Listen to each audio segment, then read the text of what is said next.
C'est une très bonne question, alhamdulillah. Jazakallah khair d'avoir soulevé ce sujet. Tout d'abord, c'est une question de dispute. Et les deux leaders de cette question sont Abu Hanifa et l'imam Bukhari. Dans les temps anciens, ils avaient un débat qui était basé sur la connaissance, sur la science.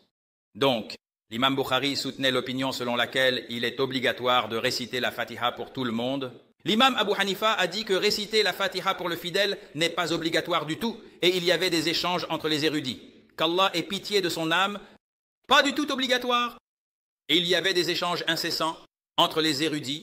Qu'Allah ait pitié de son âme. Il a écrit un petit livret sous le pseudonyme d'Atibian, dans lequel il a méticuleusement rassemblé et présenté toutes les preuves disponibles. Après une analyse approfondie et détaillée de ces preuves, il est parvenu à une conclusion claire et précise. Ce livret, bien que modeste en apparence, est le fruit d'un travail rigoureux et réfléchi, visant à éclairer le lecteur sur le sujet traité.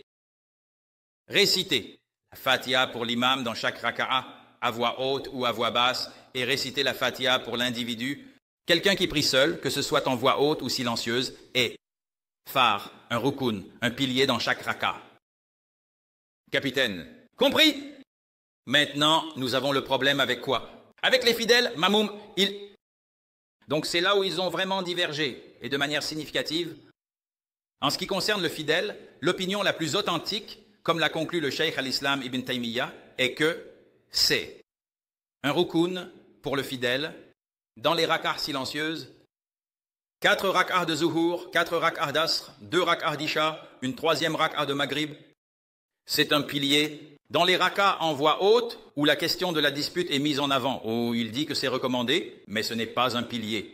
La récitation de l'imam suffit, et c'est l'opinion de l'imam Malik avant tout cela. L'imam Malik dit que dans les rak'ahs en voix haute, le fidèle n'est pas obligé de la réciter. La récitation de l'imam suffit. Dans les rak'ahs silencieuses, non, c'est un pilier. La récitation de l'imam suffit. Dans les rak'ahs silencieuses, non, c'est un pilier.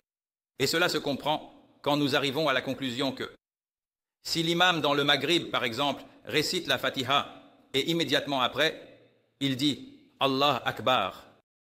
Maintenant, toi, le mu'min, tu essaies de dire « Alhamdulillah ». Gars est en ruku. Qu'est-ce que tu fais? Attends que je termine ma Fatiha. Tu ne peux pas faire ça. Donc je penche. Pour l'opinion de l'imam Malik et l'opinion du cheikh al-Islam Ibn Taymiyyah est si, dans une raka silencieuse, c'est un pilier. Si, dans une raka en voix haute, l'imam a lu la Fatiha. Choix, tu veux le lire? Bien pour toi, après qu'il ait fini, tu ne veux pas le lire. Pas de problème, ta salat est valide. J'espère que cela répond à ta question.